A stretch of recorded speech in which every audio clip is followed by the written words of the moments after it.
নমস্কার, আবারও সবাইকে নতুন একটি পর্বে স্বাগত। আজ আমি চিকেনের একটি রেসিপি নিয়ে হাজির হলাম। চিকেনটা কার কার ফেভারিট বলো তো দেখি একবার। আজ আমি খুবই মুখরোচক একটি চিকেনের রেসিপি দেখাবো। তাহলে চলো সবাই দেখে নেওয়া যাক আজকের রেসিপিটি। এখানে আমি চিকেনের লেগ পিস নিয়েছি। চিকেনের লেগ পিসটা একটু আমি দুদিকে হালকা হালকা করে কেটে দিয়েছি।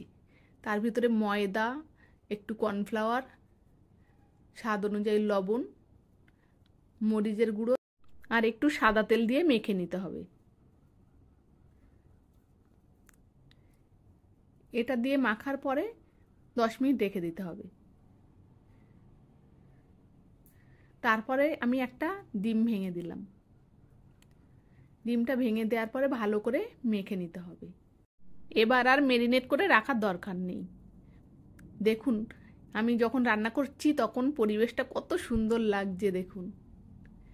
মানে বৃষ্টি আসবে আসবে, মানে মেঘটা দেখে বুঝতে পারছেন কত সুন্দর লাগছে ওয়েদারটা। এই ওয়েদারে কিন্তু এই চিকেনটা এত সুন্দর লেগেছিল, রান্না করতেও খুব ভালো লাগছিল, খেতেও ভালো লেগেছিল। মানে ওয়েদারের উপরে সব মুড ডিপেন্ড করে তো আমাদের সবার। ওয়েদারটা দেখুন কত সুন্দর। এবারে ডিপ ফ্রাই করে ভেজে তুলে নিতে হবে।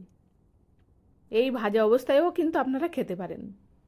কড়াইতে একটু সাদা তেল দিয়েছি, তার ভিতরে একটু বাটার দিয়েছি, আর একটু কিছুটা আমি রসুন মানে গ্রেট করে দিয়েছি। রসুনটা দেওয়ার পর 30 সেকেন্ডের মতো ভেজে নিয়েছি, খুব বেশিক্ষণ ভাজবেন না।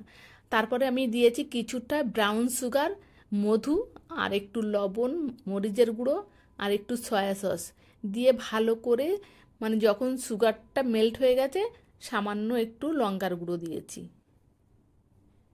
ওয়েদারটা বুঝতে পারছেন কত সুন্দর লাগছে। এবার যখন মেল্ট হয়ে গেছে সব মশলা, তখন দেখুন কত সুন্দর একটা গ্রেভি তৈরি হয়েছে। এবার আস্তে আস্তে আমি এই চিকেনগুলো দিয়ে দেব।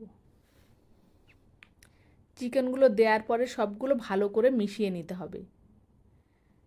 এখানে কিন্তু আর কিচ্ছু দিতে হবে না, মানে জল লাগবে না, কোনো কিছু লাগবে না।